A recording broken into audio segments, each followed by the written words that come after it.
خود رسول اللہ صلی اللہ علیہ وآلہ نے جس طریقے سے اپنے بعد اور مخصوصاً جو احادیث میں یہ ملتا ہے کہ ایک خاص قسم کی سفارش فرمائی اور ایک خاص قسم کی لوگوں کو اہل بیت علیہم السلام کی طرف رغبت دلائی، لیکن اس کے باوجود بھی امت جو ہے وہ اہل بیت کی وہ قدر اور منزلت کو شاید نہ پہچان سکی یا کسی اور وجوہات سے، لیکن بہرحال انہوں نے اہل بیت کو چھوڑ دیا۔ تو میں دوسرا سوال اسی عنوان سے آپ کی خدمت میں پیش کرنا چاہوں گا کہ ایسے کیا وجوہات اور ایسے کیا چیزیں جو ہے وہ ایسی کیا رکاوٹیں پیش آئی کہ لوگوں نے اہل بیت کو چھوڑ دیا، اس پر بھی اگر ایک وضاحت ہو جائے۔ جی آپ نے درست فرمایا، پیغمبر اکرم صلی اللہ علیہ وآلہ وسلم کی حیات طیبہ کے اہم جو آپ کو کار نمایاں دکھائی دیں گے، ان میں جہاں انہوں نے تبلیغ دین کی اور جہاں وحی اور قرآن سے خدمت انجام دی، جہاں اپنی اخلاق اور کردار سے انہوں نے لوگوں کو دین کی طرف مروب کیا، جہاں انہوں نے زحمتیں اٹھائیں اور جہاں انہوں نے بے پناہ عبادتیں کی، وہیں انہوں نے یہ بھی کیا کہ سرکار دو عالم نے ہر موقع پر اپنے اہل بیت کو متعارف بھی کروایا اور ان کی فضیلت اور ان کے احترام کو ہم سب کو بتایا۔ بے شک حد تو یہ ہے کہ پوری دنیا میں چاہے کوئی بھی فرقہ ہو، اس کی نماز قبول نہیں ہے جب تک محمد و آل محمد پر صلوات نہ بھیجیں۔ اللہم صلی اللہ علی محمد و آل محمد۔ بے شک بے شک ابلا، بے شک۔ تو اگر صلوات نہ بھیجی جائے تو آپ کی نماز، 2 رکعتی نماز بھی قابل قبول نہیں ہے۔ بالکل۔ اب اگر اس کے مقابلے میں کوئی آئے گا تو یقیناً وہ ایک غلطی کرے گا۔ یقیناً۔ اب وجوہات کیا ہو سکتی؟ وجوہات بہت تھیں۔ وجوہات میں ایک تو عصبیت کی غالباً وجوہات تھی، اور اس میں یہ تھا کہ مکے والوں نے اپنی جو ان کا طریقہ حیات تھا اس میں انہوں نے بڑی بے اختیار تبدیلی پائی۔ پیغمبر آئے تھے اس لیے کہ انسان کو انسان بنا دیں، پیغمبر اس لیے تشریف آئے تھے کہ ان لوگوں کو، خاص کر کے جو مستضعفین اور کمزور طبقہ ہے، اس کو مضبوط بنائیں اور اس کو ہدایت دیں۔ بے شک۔ ظاہر ہے کہ یہ بات ہر ایک کے لیے بری لگے گی۔ آج بھی اگر آپ دین کسی کے سامنے پیش کیجئے تو جو سب سے امیر طبقہ ہے وہ جلدی قبول نہیں کرے گا۔ بے شک۔ تو لہٰذا یہی اس وقت بھی ہوا، اور اس کے نتیجے میں یہ ہوا کہ بہت سے لوگ پیغمبر کے مخالف ہو گئے، اور اس میں پھر میں جہاں تک سمجھتا ہوں کہ اگر انبیاء ما سبق کی تاریخ کو آپ پڑھیے گا تو کہیں پر بھی آپ کو منافق نام نہیں ملے گا۔ صحیح۔ منافق پیدا ہی ہوئے اس دور میں جو رسول کا دور تھا۔ ظاہر ہے کہ قرآن کا سورہ منافقون اترا، تو اس کے معنی یہ ہے کہ اس طرح کے دورنگے لوگ موجود تھے کہ جو کبھی ادھر اور کبھی ادھر، کبھی بزم رسول میں اور کبھی رسول کے مخالف، جنگ کے وقت وہ رسول کا ساتھ نہیں دیتے تھے، اور کسی بھی موقع وہ دوہری چال چلتے تھے۔ یہی منافق اور یہی بغض اور عداوت جو تھی وہ نتیجہ بنی اس بات کا کہ وہ پہلے انہوں نے کوشش کی کہ پیغمبر کا قتل کر دیں، اس میں ناکام رہے، تو انہوں نے پھر پیغمبر کی آل سے اس کا بدلہ لیا۔ یعنی اس سے بڑھ کر اور اس سے واضح انداز میں کسی نبی نے شاید نہیں کہا ہوگا کہ دیکھو میری آل کا خیال رکھنا، میری آل کا احترام کرنا، تمہارا اجر رسالت یہی ہے کہ میرے اقربا سے مودت کرو۔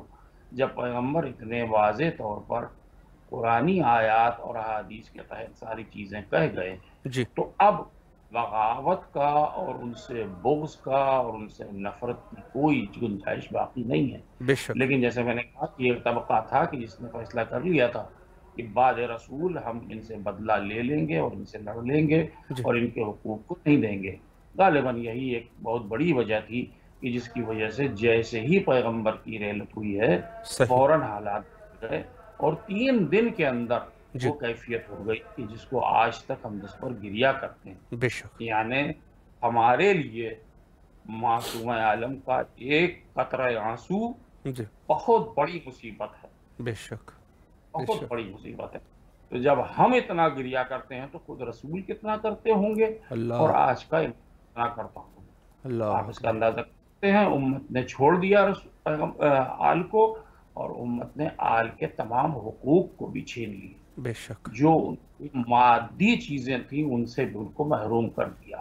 کوشش یہ تھی کہ یہ اتنے کمزور ہو جائیں کہ پھر یہ سر نہ اٹھا سکیں، لیکن سب کے باوجود بھی آل محمد نے پیغمبر کی روش کو اختیار کیا اور حیات پیغمبر کو اپنا آئینہ بنا کر، کلنا محمد تھے بے تو شک، محمد کی وجہ سے انہوں نے پوری زندگی گزاری، لہٰذا آج بھی ان میں کوئی ایک شخصیت ایسی نہیں ہے کہ جس کے علم اور تقوی، زہد اور جس کی سخاوت اور جس کی شجاعت کے اوپر کوئی ایک حرف اٹھایا جا سکے۔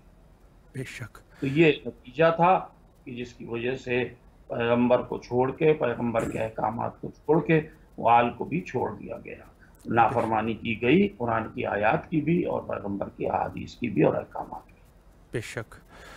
جی قبلہ، جیسے آپ نے اشارہ فرمایا کہ ظاہر ہے کہ رسول اللہ صلی اللہ علیہ وآلہ کے زندگی حیات طیبہ میں ایک مخصوص جو ہے ایک جگہ یہ بھی ہے کہ جہاں انہوں نے اہل بیت کی جو ہے ان کے بارے میں سب کچھ کہہ دیا، لیکن اس کے باوجود بھی لوگ جو ہے وہ منحرف ہوئے۔ اس میں سے ایک پہلو جو ہے وہ خود امامت کا آغاز ہے، جہاں پر غدیر خم میں رسول اللہ نے فرمایا کہ جس چیز کا میں مولا اور اس کا علی مولا۔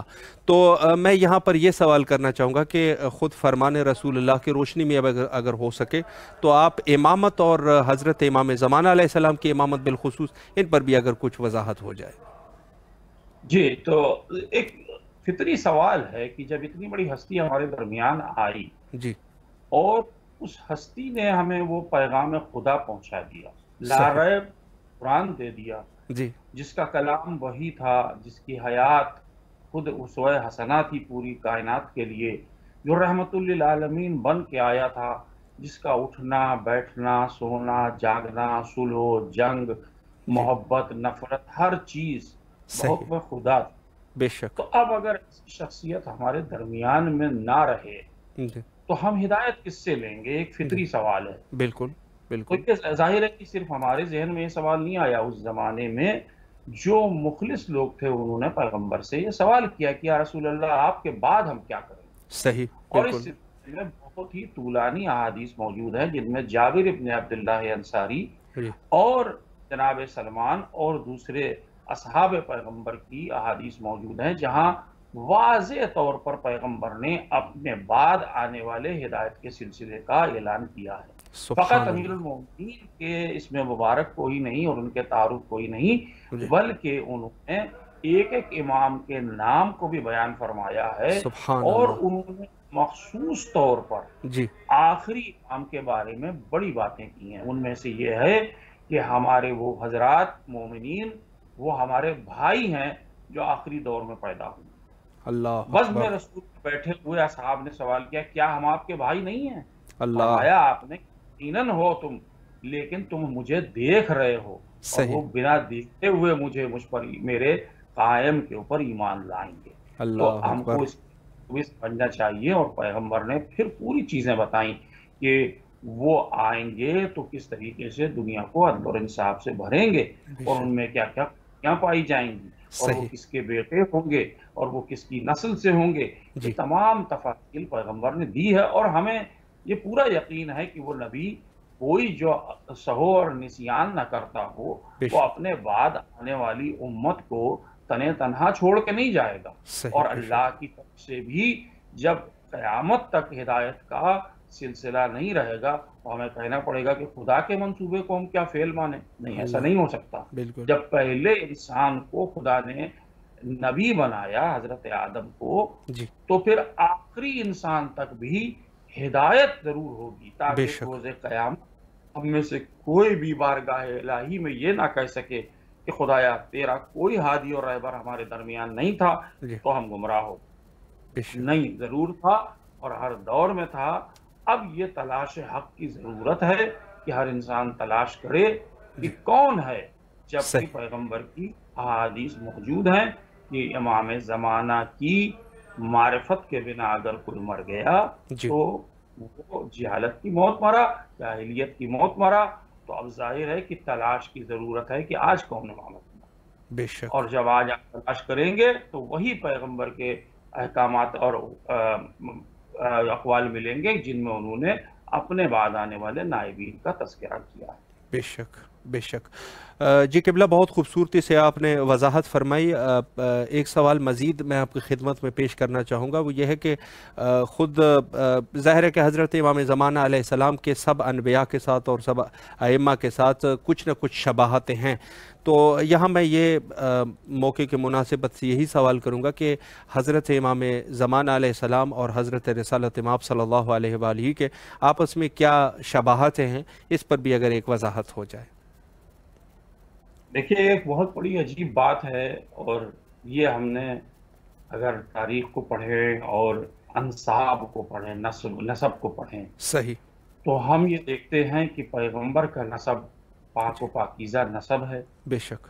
اور ہم کہتے ہیں کہ زیارت وارثہ میں بھی اور ائمہ کی زیارت میں کہ آپ پاک اسلاب اور پاک ارحام میں رہے۔ صحیح، بے شک۔ تو ایک وراثت ہے جو پیغمبر کو اللہ کی طرف سے ملی، جی اور وہ 3 وراثت تھی، ایک صحیح۔ زمین کی وراثت، جی ایک قرآن کی وراثت، اور ایک جنت کی وراثت۔ بے شک۔ ان تینوں کو اللہ نے خاص خاص بندوں کو دیا ہے، صحیح۔ اپنے مصطفیٰ اور اصطفیٰ بندوں کو ہی دیا ہے۔ جی اپنی کوئی اہم چیز آپ بھی کسی کو نہیں دے دیں گے جس کو آپ جانتے نہ ہو یا جس پر اعتبار نہ ہو۔ یقیناً۔ تو ظاہر ہے پیغمبر کے پاس وہ تمام وراثت جو انبیاء کی تھی وہ بھی آ گئی، جی مادی وراثت دنیا کی حکومت بھی آ گئی، جی اور اخروی وراثت یعنی یہ کہ جنت بھی آ گئی۔ بے شک۔ اور اس کے علاوہ وحی کی اور قرآن کی ایک وراثت تھی کہ جو انبیاء ما سبق سے بہتر ان کے پاس آئی، کیونکہ صحیح۔ وحی کا سلسلہ جو نبی کا تھا وہ انبیاء سے بہتر تھا۔ تو جی اب اس وراثت کے ہی حامل ہیں وہ ائمہ کہ صحیح۔ جنہوں نے پیغمبر سے اس وراثت کو حاصل کیا۔ بے شک۔ اب جب آخری امام کے بارے میں تذکرہ کرتے ہیں تو میں یہ مانتا ہوں، اور یہ حقیقت بھی ہے، جی کہ پیغمبر کی ذات مقدسہ کے مختلف رخ ہیں صحیح۔ جو ہر امامت میں مختلف انداز میں چمکے ہیں، جی بے جن شک۔ کا نور ثابت ہوا ہے جس دور میں جس کی ضرورت تھی۔ تو مولا علی کے دور میں اگر علم کی ضرورت تھی تو وہ نور زیادہ چمکا، حالانکہ علی میں وہی تمام چیزیں تھیں جو پیغمبر میں تھی، نفس رسول تھے وہ۔ جی امام حسن کے دور میں اگر صلح کا اور یعنی مصالحت کا دور کہا جائے تو برا نہیں ہوگا۔ اسی صحیح۔ طریقے سے امام کے دور میں جہاد، اور اسی طریقے سے امام سجاد کے دور میں صبر۔ تو یہ سلسلہ تھا کہ جو پیغمبر کی ذات مقدسہ کے مختلف اوصاف تھے جو چمکتے رہے، جو کبھی صداقت بن کے صادق بن کے آئے، کبھی سبحان اللہ۔ دوستے کو رضا کرنے کے لیے کاظم بن سبحان کے اللہ۔ آیا، بے اور شک۔ کبھی وہ اللہ کی رضا حاصل کرنے کے لیے علی رضا بن کے آیا۔ بے شک۔ ان سب پر ہمارا سلام ہو۔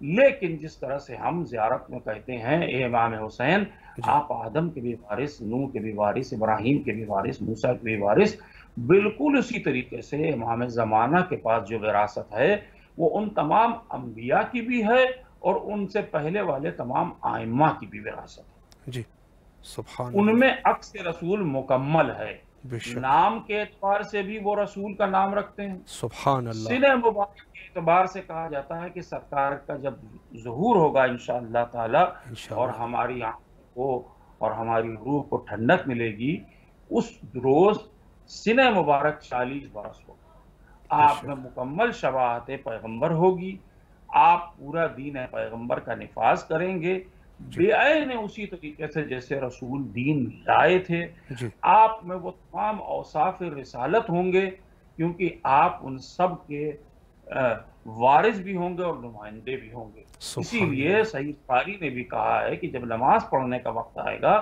تو جناب عیسیٰ علیہ السلام کہیں گے کہ آپ نماز پڑھائیے اور میں آپ کے پیچھے پڑھوں۔ یہ اس لیے کہ آپ کے پاس ساری وراثتیں آ گئی ہیں، جی آپ سبحان ہی اللہ۔ وارث اپنا ہیں اور آپ ہی وارث رسول اکرم صلی اللہ علیہ وآلہ وسلم۔ تو بے شک۔ ہر اوصاف رسول اسی میں آپ کو ان میں مل جائے گا۔ اگر آپ کو رسول کی زیارت کرنی ہے تو ان کے چہرہ اقدس کو دیکھ لیجئے، اگر آپ رسول کے جسم میں سایہ نہیں تھا جی دیکھنا ہے، امام کے جسم مبارک کو دیکھیں گے، آپ کو پتہ چلے گا کہ سایہ نہیں تھا۔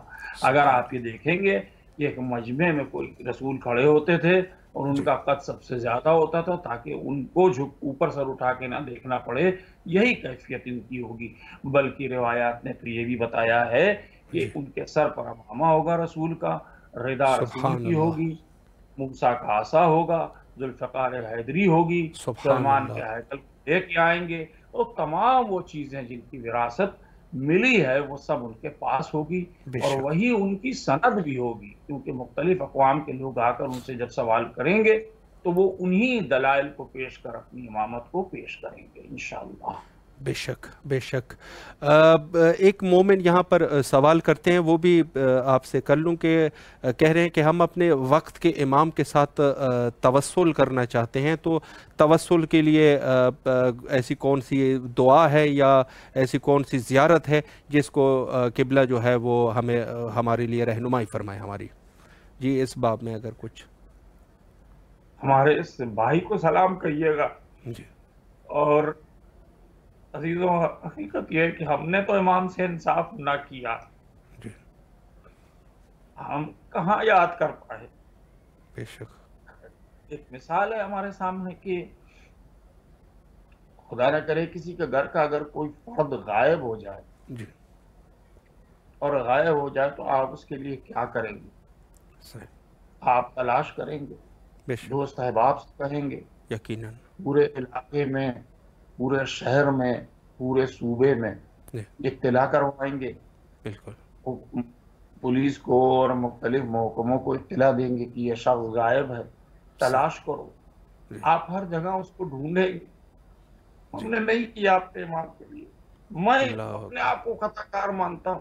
بے شک تو توسل کا تو طریقہ یہ ہے کہ واقعی دل سے ان کو چاہا جائے، جی صحیح ہر ایک سرپرست کی طرح سے، کہ ہر موقع پہ ان کو یاد کیا جائے۔ بے شک توسل صرف یہ نہیں کہ دعا پڑھ کے توسل ہوگا، اگر ہمیں خوشی ہوئی ہے کسی چیز کی تو اس میں ان کو شامل کیا جائے۔ جی اگر ہمیں غم ہوا ہے تو ان سے ہم پھر جا کر اپنے دل سے کہیں کہ اے مولا ہم پر یہ مصیبت آئی، اللہ تو وہ مشکل کشا دو عالم کے بیٹے ہیں، ہماری مدد کریں گے۔ بے اور شک بہت سے واقعات ہیں جس میں انہوں نے مدد کی ہے۔ جی تو اصل میں تو حق یہ ہے ان کا ہم پر کہ ہماری جان، مال، عزت، آبرو، اولاد، ہر چیز انہی کی ہے، جی بے شک بے پورے شک تمام چیزوں کے اوپر حق رکھتے ہیں۔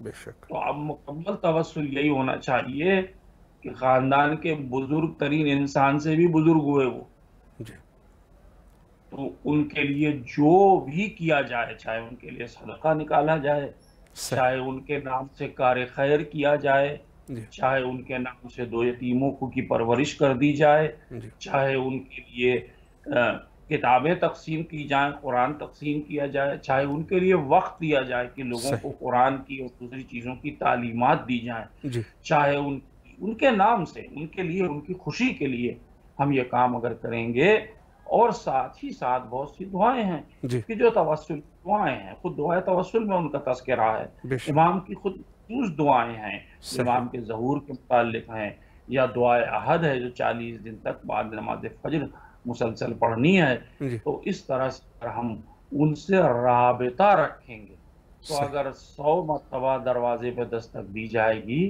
جی تو ہو سکتا ہے ایک مرتبہ وہ ہاں کہہ دیں اور بلا لیں۔ سبحان اللہ سبحان اللہ، بس بہت یہی خوبصورتی سے جی بہت خوبصورتی سے آپ نے وضاحت فرمائی۔ یقیناً حق امام جو ہے بالا تر ہے اور یقیناً اس کی ادائیگی مشکل ہے۔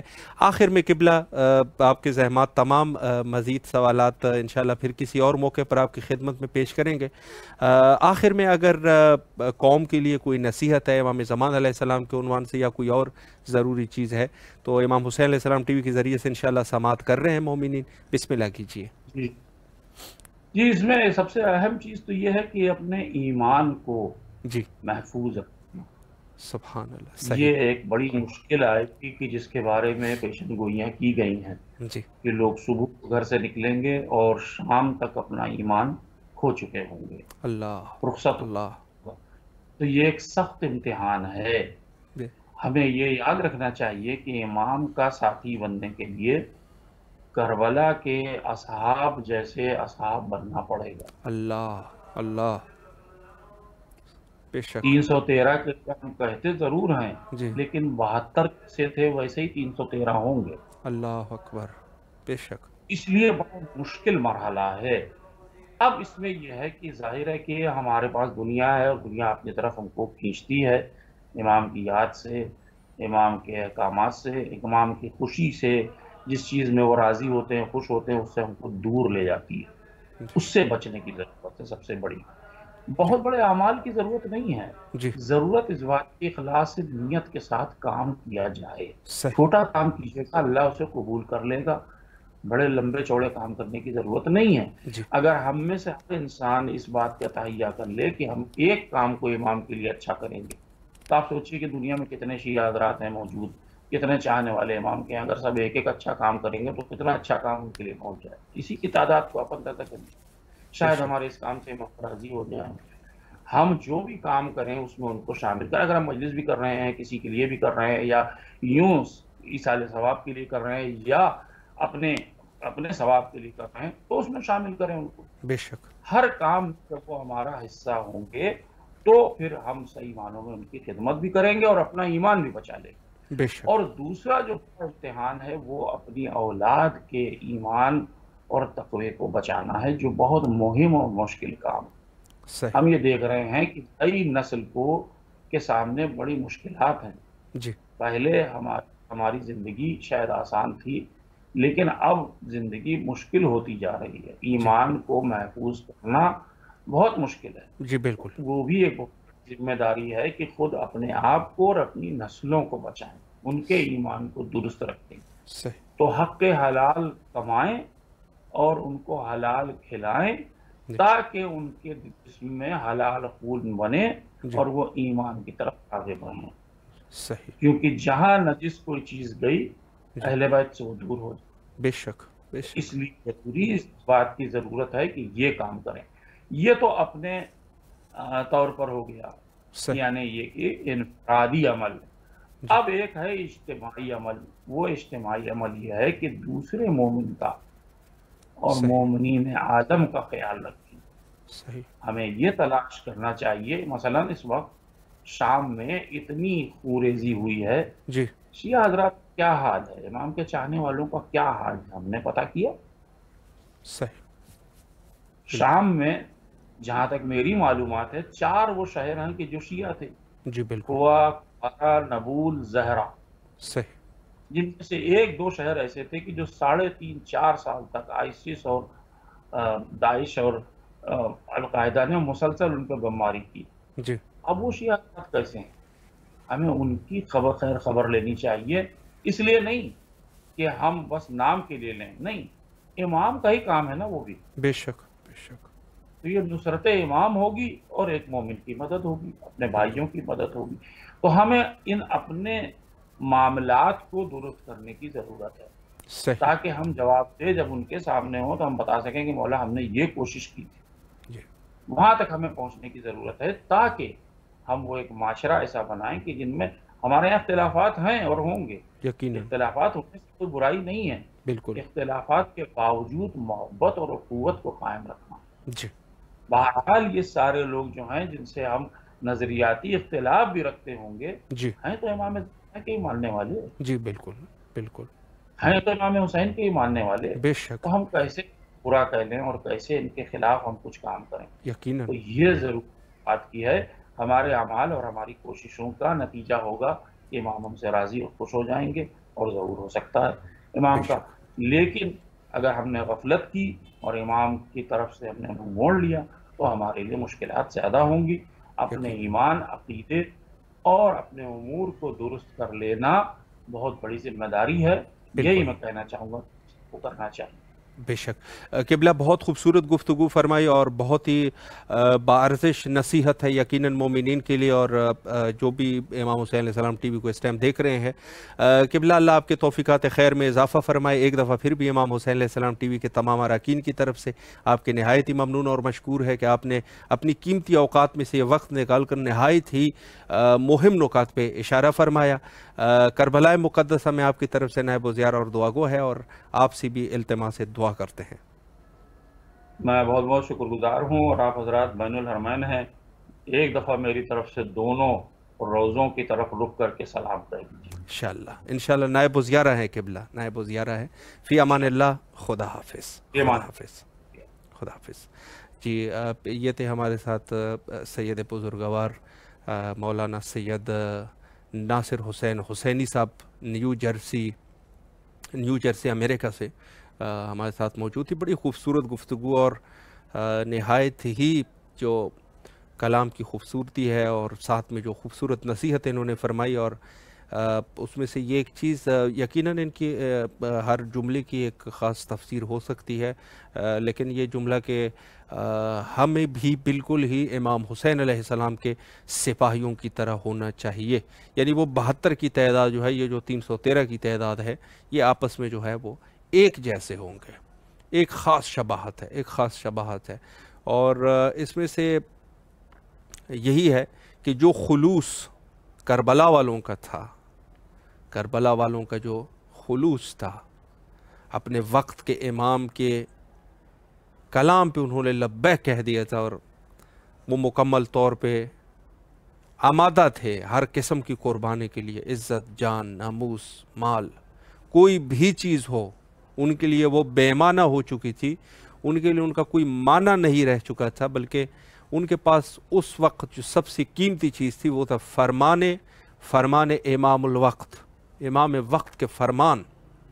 یہ ان کے لیے سب سے بڑی چیز تھی، یعنی وہ اس وقت جو سوچ رہے تھے وہ یہی تھا کہ ہم کب جو ہے وہ عاشورہ کا روز ہو جائے اور ہم جو ہے وہ اپنی جانوں کو فدا کر سکے، یعنی جان سے قیمتی چیز تو اور کوئی بھی نہیں ہے۔ ظاہر ہے فرمایا کہ جان ہے تو جہان ہے، انسان جو ہے وہ انسان کے پاس سب سے قیمتی چیز جو ہے وہ جان ہے۔ جب ایک شخص جو ہے اپنی جان کو قربان کرنے کے لیے بھی تیار ہو جائے تو اس سے جو ہے آپ اس کی عشق اور محبت کا اندازہ تک لگا سکتے ہیں کہ کیا عشق ہے اور کیا محبت ہے۔ اور شباہت بہت زیادہ پائی جاتی ہے، علماء نے کافی ساری لکھی بھی ہے کہ حضرت امام زمانہ علیہ السلام کے جو صحابی ہے اور جو یاران ہے، آوان ہے، انصار ہے، یہ بالکل ہی حضرت سید شہداء علیہ السلام کے آوان اور انصار کی طرح ان میں صفات ہوں گے، بالکل اسی طرح ہوں گے۔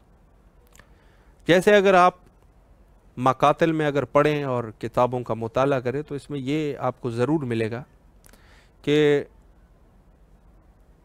عاشورہ کے شب جس طریقے سے حضرت سید شہداء علیہ السلام کی یاران با وفا سوئے نہیں بلکہ تحلیل اور اذکار میں انہوں نے یہ شب گزاری، اللہ کی تحلیل کرتے رہے، اللہ کی اذکار پڑھتے رہے۔ اور یہی کچھ روایت میں ملتا ہے کہ حضرت امام زمانہ علیہ السلام کے جو اصحاب ہوں گے وہ بھی جب رات ہو جائے گی، اگر آپ لوگوں نے غور کیا ہو، جب شہد کی مکھیاں ایک جگہ پہ رہتی ہے اور وہ ایک خاص قسم کی صدا اور ایک خاص قسم کی آواز ان کی ہوتی ہے جب وہ شہد پر بیٹھتی ہے، تو فرماتے ہیں کہ امام زمانہ علیہ السلام کے جو اصحاب اور انصار ہوں گے وہ بھی اسی طریقے سے تسبیح اور تحلیل کر رہے ہوں گے جیسے شہد کی مکھیاں جو ہے وہ رات کے ٹائم شہد پہ بیٹھ کے ان کی ایک بنبناہٹ ہوتی ہے، ایک زمزمہ ہوتا ہے، اس طریقے سے بھی زمزمہ کر رہے ہوں گے، عبادت گزار ہوں گے، عبادت کرنے والے لوگ ہوں گے، خدا کی عبادت کرنے والے لوگ ہوں گے۔ تو یہ تو ایک بہت بڑی شباہت۔ اور دوسری شباہت خود اگر آپ تاریخ میں دیکھیں، جس طریقے سے حضرت سید شہداء علیہ السلام کی یاران با وفا نے جس طریقے سے جنگ لڑی، کم تعداد کے باوجود ایسی جنگ لڑی کہ وہ بے مثال، اس کی کوئی مثال تک نہیں پیش کر سکتا۔ اور تواریخ میں لکھتا ہے کہ کتنے ہزار لوگ جو ہے وہ ان کے تلوار سے جو ہے وہ واصل جہنم ہو گئے، چاہے وہ حضرت حبیب مظاہر ہے، حبیب ابن مظاہر ہے، زہیر ابن قین ہے، آپ دوسرے جو اصحاب ہیں، اور اہل بیت کے اشخاص میں حضرت علی اکبر علیہ السلام، حضرت قاسم علیہ السلام، اور دیگر بنی ہاشم کے علاوہ بھی جو افراد ہے، ہر سن کے افراد موجود ہیں، ہر عمر کے افراد موجود ہے، جوان بھی ہے، بوڑھے بھی ہے، بچے بھی ہے، سب نے جنگ میں حصہ لیا، سب لڑے، اور حتیٰ غلام ابی ذر غفاری جناب جون علیہ السلام دونوں پر سلام ہو، فرماتے 96 سال کے ایج میں یہ کربلا میں موجود تھے، 96 سال، اور تاریخ میں لکھتے ہیں کہ اہل بیت کے بچوں کو ان سے بڑی محبت تھی۔ آج بھی اگر آپ غور کریں تو میں یہ اس وجہ سے کہہ رہا ہوں کہ امام کی نصرت جو ہے اس کے لیے کسی ایج کی لمٹ کی ضرورت نہیں ہے، امام کی نصرت کے لیے حضرت جون جو کہ اہل بیت کے بچوں کی ایک خاص محبت تھی ان کے ساتھ، ظاہر آج بھی آپ دیکھتے ہوں گے جو گھر میں بزرگ افراد ہوتے ہیں بچے ان سے بڑے مانوس ہوتے ہیں، بڑے ان کے پاس ہی رہتے ہیں، کیونکہ وہ بچوں کو تحمل کرنے والے ہوتے ہیں۔ جوان تحمل نہیں کرتے، بچے کو ڈانٹ دیتے ہیں، جب وہ شرارت کرتے ہیں ڈانٹ دیتے ہیں، لیکن جو بوڑھے ہوتے ہیں وہ ڈانٹتی بھی ہے تو محبت سے ڈانٹتے ہیں، جو عمر رسیدہ ہوتے ہیں۔ تو یہاں پہ حضرت ابی ذر غفاری کے غلام حضرت جون علیہ السلام 96 سال کے ایج میں امام کے دفاع میں اٹھے اور تلوار نکالی اور کہا مولا ہمیں اجازت دے دیجئے، ہم جا کے لڑنا چاہتے ہیں۔ تو حضرت سید شہداء علیہ السلام نے فرمایا کہ اے جون، آپ نے ہماری بڑی خدمتیں کی، آپ نے ہماری بڑی خدمتیں کی، اب آپ چلے جائیں۔ تو حضرت جون نے فرمایا کہ میں رنگ میرا کالا ہے، چونکہ ظاہر حبشی غلام رہ چکے تھے، حبشی تھے نسل کے اعتبار سے، تو ان کا میرا رنگ جو ہے وہ کالا ہے اور میرے پسینے سے بدبو آتی ہے، میں چاہتا ہوں کہ اپنے چہرے کو سفید کر دوں، نورانی کر دوں، اور اپنے جو پسینہ ہے اس کو خوشبودار کر دوں، اس کو معطر کر دوں۔ بہرحال جو اجازت ملی ہے تو گئے ہیں اور شہید ہو گئے، اور شہادت کے بعد حمید ابن مسلم جو روایت نقل کرتے ہیں کہ ہم جب 10ویں عاشور جو ہے وہ گزر گیا، روز گزر گیا، اور رات کو ہم صحرائے کربلا میں جب جا رہے تھے تو ہم نے دیکھا کہ ایک جگہ پہ بڑی نورانی شخصیت کا وجود جو ہے وہ زمین پہ پڑا ہے، اللہ اکبر۔ تو میں جب نزدیک گیا تو دیکھا کہ جون ہے، کیونکہ جانتے تھے ان کو، لیکن تعجب میں نے یہ کی کہ جب جون کو ہم دیکھتے تھے تو ان کا رنگ کالا تھا، اور آج یہ اس قدر سفید ہے، اور کیا خوشبو آ رہی ہے ان سے۔ عزیزان محترم، ضرورت ہے وفاداری کی، جنت بہشت شفاعت، ہمارے گناہوں کو پر پردہ ڈالنا، ہمارے گناہوں کی بخشش، یہ تو ان کے ذات میں شامل ہے، تو ہماری بخشش ہو جائے گی، بس کچھ نہ کچھ ہمارے پاس جو خلوص ہے اس خلوص کا ہم نے وہ کرنا ہے۔ تو ظاہر ہے کہ جس طریقے سے حضرت امام حسین علیہ السلام کے اصحاب با وفا ہے کہ جو چھوٹے بچوں سے لے کر بوڑھوں تک وہاں پر جا کے انہوں نے اپنی جانوں کی قربانیاں دی ہے، اور کسی قسم کی قربانی سے بھی وہ دریغ نہیں کرتے تھے، صرف جان نہیں، کوئی بھی چیز ہوتی وہ راہ امام میں قربان کرنے کے لیے تیار تھے۔ تو حضرت صاحب الزمان اجل اللہ تعالی فرجہ الشریف کے جو اصحاب ہوں گے وہ ان کی کیفیت بھی کچھ ایسی ہی ہوگی، وہ ایسے شجاع ہوں گے کہ ان کی شجاعت کی مثل جو ہے نا وہ کوئی نہیں ہوگا۔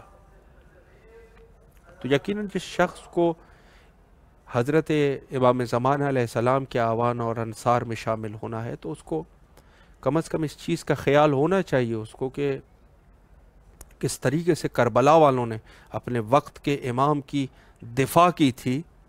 آج ہمارے وقت کا امام جو ہے وہ بھی تنہا ہے، اور وہ صدا جو حضرت سید شہداء علیہ السلام نے بلند فرمائی تھی کہ حل من ناصر ینصرنا، آج کوئی ہے جو میری مدد کرے؟ تو یہ صدا حضرت سید شہداء علیہ السلام کی آج بھی گونج رہی ہے فضاؤں میں، آج بھی فضاؤں میں حضرت سید شہداء علیہ السلام کی وہ ندا جو ہے وہ گونج رہی ہے۔ وقت کا حسین حضرت امام زمانہ علیہ السلام ہے، اور وقت کے حسین کے لیے گویا کہ وہ صدا گونج رہی ہے کہ کون ہے جو آج اس وقت کے حسین کے دفاع میں کھڑے ہو جائے اور جا کے امام کے لیے قربانی دے سکے، امام کی دفاع کرے۔ البتہ ظہور سے پہلے جو ہماری ذمہ داریاں ہیں اس پر بھی ہمیں کافی غور ہونا چاہیے، فکر کرنا چاہیے کہ ہمارے پاس جو ظہور سے پہلے کی ذمہ داریاں ہیں وہ یقیناً لوگوں کو اور اپنے ذات کو امام زمانہ علیہ السلام کے ظہور کے لیے آمادہ کرنا، یہ سب سے بڑی ذمہ داری یہ ہے۔ اور خدا کی قسم علماء فرماتے ہیں کہ ہمیں توفیق ہوئی اور کسی ایک شخص کو ہم نے امام زمانہ علیہ السلام کے لشکر میں شامل کر دیا، کچھ ایسا کر دیا کہ وہ اس کا دل جو ہے وہ چینج ہو گیا، گناہ اس نے چھوڑ دی، کامل ایمان کے ساتھ وہ امام زمانہ علیہ السلام کے ظہور کے لیے وہ تیاری کرنے لگ گیا اور آمادہ ہو گیا۔ اگر ایک شخص کو حضرت امام زمانہ علیہ السلام کے ساتھ ہم نے ملایا، یہ ہماری شفاعت کے لیے بھی کافی ہے اور باقی کسی چیز کی ضرورت ہی نہیں ہے۔ لیکن ظاہر ہے کہ سب سے پہلے انسان کو خود اپنے ذات کی آمادگی کرنی پڑے گی، اور اس کے لیے یہی ہے کہ سب سے پہلا اقدام یہی ہے کہ جب بحث مراقبہ جب کرتے ہیں، علماء بحث کرتے ہیں کہ سب سے پہلی چیز جو ہے وہ کیا ہے، انسان مراقبہ کرے، پھر محاسبہ کرے۔ تو مراقبہ اور محاسبے میں سب سے بڑی چیز جو ہے وہ یہی ہے کہ ہماری جو گناہیں ہیں ان سے ہم ان کو چھوڑ دیں، گناہوں کو چھوڑ دیں۔ جس نے گناہوں کو چھوڑ دیا اس نے خدا کی قسم بہت بڑا ہنر کر دیا، اتنا بڑا ہنر کر دیا۔ اور کوئی یہ نہیں، جیسے انہوں نے بھی ابھی فرمایا، علامہ صاحب نے بھی گفتگو فرما رہے تھے کہ جس طریقے سے انسان زیادہ بھی کوئی مشکل کام نہیں ہے کہ انسان لگ جائے عبادتوں میں، لگ جائے، عبادت نہیں، وجود کی صفائی ضروری ہے۔